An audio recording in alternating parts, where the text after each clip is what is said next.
केवल पुरुष ही पूर्ण मानव है। अरस्तु की नजर में जब स्त्री पुरुष संसर्ग करते हैं तो पुरुष मानव के तत्व की आपूर्ति करता है और स्त्री सिर्फ पोषण करती है। ह्यूमन एलिमेंट जो is being supplied by the man. अरस्तु की नजर में स्त्री एक अनुपजाऊ पुरुष है, infertile man, incomplete man, infertile man. स्त्री किसी चीज का स्वाद नहीं रखती और निर्णय नहीं ले सकती, आनंदोपभोग और खुशी में उसका हिस्सा नहीं है, वो समुदाय के सदस्य नहीं है। उस समय के एक एथेनियन लेखक लिखते हैं कि सबसे अच्छी स्त्री वह है कि जिसके बारे में सबसे कम सुना जाए। जिस स्त्री के बारे में दुर्गा सप्तशती ये लिख रही थी कि यस्याः प्रभाव मतलब भगवान अनंतो ब्रह्मा हर्ष नहीं वक्तुम बलक्षा, उस स्त्री के बारे में तब समय भविष्य में विचारों का स्तरीय था। दुनिया भर की सभी पुरानी सभ्यताओं में ग्रीस की सभ्यता ही ऐसी थी जिसने अपनी औरतों के साथ सबसे खराब व्यवहार किया। उस दौर के ग्रीक कानून के मुताबिक पुरुष को अपनी पत्नी, माँ, पुत्री, बहन या रखैल के साथ सेक्स करते हुए पकड़े जाने वाले पुरुष की हत्या करने की छूट थी और महिला कोई कारोबार नहीं कर सकती थी यदि पण्य वस्तु की कीमत 5-6 दिन के भोजन की कीमत से ज्यादा,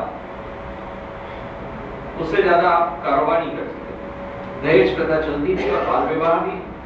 स्पार्टा स्त्रियों के मामले में ग्रीस से थोड़ा सा बेहतर था, लेकिन वहां भी औरतें सभा में मत नहीं दे सकती थी। एथेनियन पुरुष तो एक नागरिक दायित्व के तहत शादी करता था और तब तक नहीं करता था जब तक कि 30 साल या अधिक नहीं हो जाए। शादी को अपने आधे उम्र की लड़की से करता था ताकि उस पर आसानी से नियंत्रण हो जाए। उनसे बेहतर तो इजिप्ट की सभ्यता थी, जहां भले ही विवाहोत्सव जैसी कोई चीज ना भी हो तो भी प्रेम और स्नेह साझेदारी को शादी का आधार माना जाता था और शादी को नागरिक नहीं प्राकृतिक दायित्व माना जाता था।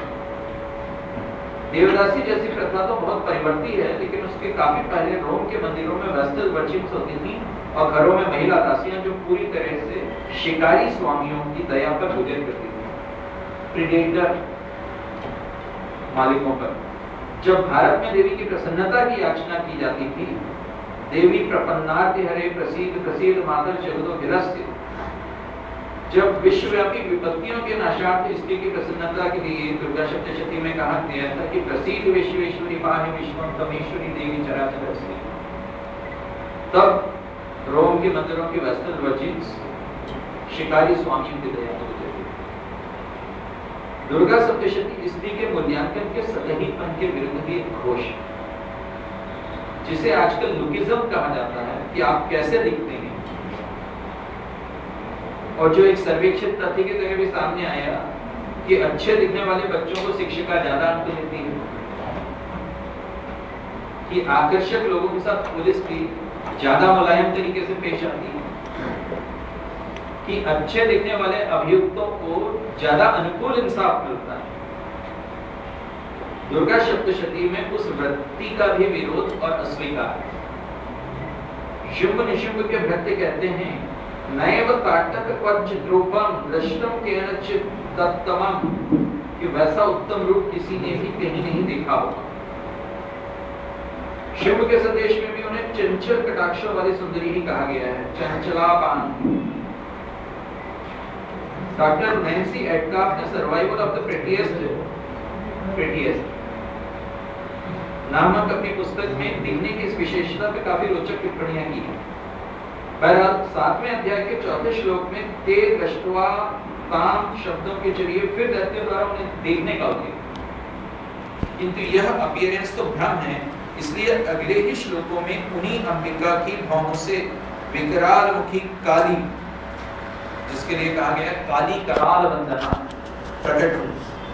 लोग फ्लैश के मांस के मोह और व्यापार में उलझे रहते हैं। टेस्टामेंट के अनुसार लस्ट ऑफ द फ्लैश में, मांस की वासना, ईश्वर विमुख मनुष्य की जो वासना त्रयी जॉन ने टेस्टामेंट में बताई, उनमें से पहली ये है लस्ट ऑफ द फ्लैश और दूसरी है लस्ट ऑफ द आईज, आंखों की वासना। इसी वासना के विपरीत जो है काली कराल वदना का पाठ्यक्रम होता है। मांस की वासना के विपरीत वे शुष्क मांसाते भैरवा हैं, उनके शरीर का मांस सूख गया था, केवल हड्डियों का ढांचा। ये शब्द उसमें लिखे गए। यह दृश्य परिवर्तन जितना आकस्मिक दैत्यों के साथ है, उतना ही अचानक इसी उत्तर चरित्र में देवताओं के साथ भी। कहा गया है कि देवताओं के सामने कौशिकी के प्रकट होने पर पार्वती देवी का शरीर काले रंग का हो गया। कृष्णा बुत्सा पे पार्वती। उपनिवेशवाद के कारण दुनिया में यह हादसा घटा कि जिसके जितने फीचर्स यूरोपीय मानकों के जितने ज्यादा नजदीक थे, दैवों और उसका दोनों के सामने प्रत्यक्ष कर हमें सतह और फोकल के बारे में सावधान करना कि अफ्रोसेंट्रिक सौंदर्य का भी अपना स्थान है। पुराने समय में कृष्ण स्त्रियों को उनके सौंदर्य और सत्ता पर उनके नियंत्रण के लिए जाना जाता था।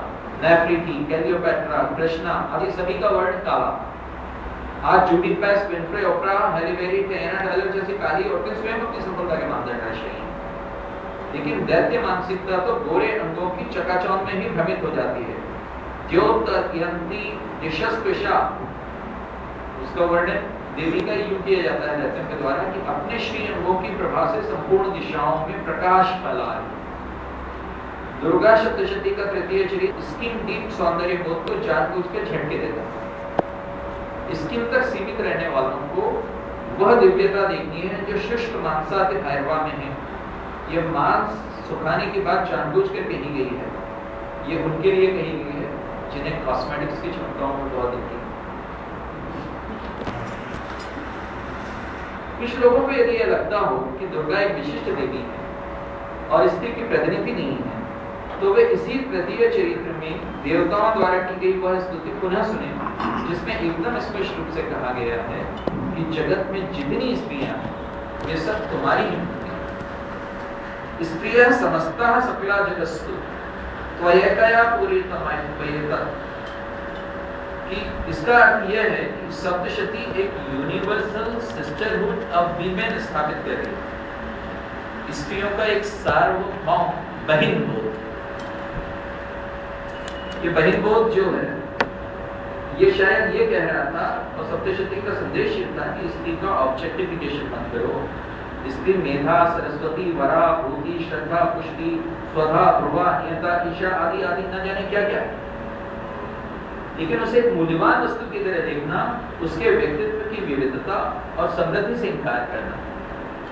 मुझे पंचम अध्याय में देवी की यह घोषणा यो में प्रतिबलो लोके स में भरता भविष्य बहुत महत्वपूर्ण लगता है।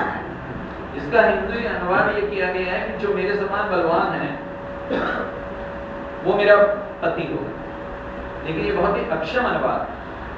प्रतिबल शारीरिक ताकत की अवधारणा नहीं, एक गलत अनुवाद के चलते ऐसी अद्भुत चीज सहसा मैरिज बाय कैप्चर जैसी सामंती मनोवृत्ति को प्रोत्साहित करती लगेगी। एक मुझे एक साहित्यिक पुराकथा याद आती है जिसमें क्वीन नीव ऑफ कन्नाट कहती है, I was she that required a strange bride gift, such as no woman had ever demanded from any man, namely that my husband should be a man, not the least niggardly, without jealousy and without fear.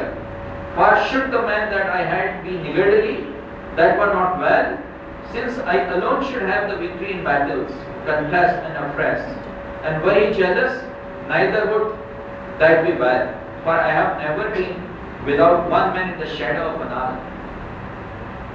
Durga Saptashati में देवी माँ बहुपतित्व का वैसा कोई संकेत नहीं करती जैसा इस पुराकथा में नीव करती है, one man in the shadow of another। लेकिन रानी नीव की तुलना में उनका एक ही शब्द प्रतिबल बहुत सारे अर्थायामों को सामने लाता है। यह विवाह की कसौटी स्थापित करता है, निकष। यहाँ अपने जीवन साथी के चयन पर पारिवारिक नियंत्रण नहीं, यहाँ अरेंज्ड विवाह नहीं, यहाँ कोई मैच मेकिंग एजेंट नहीं है और कोई विश्वस्त थर्ड पार्टी नहीं है, कोई नाई नहीं है, कोई शिल्पी नहीं है।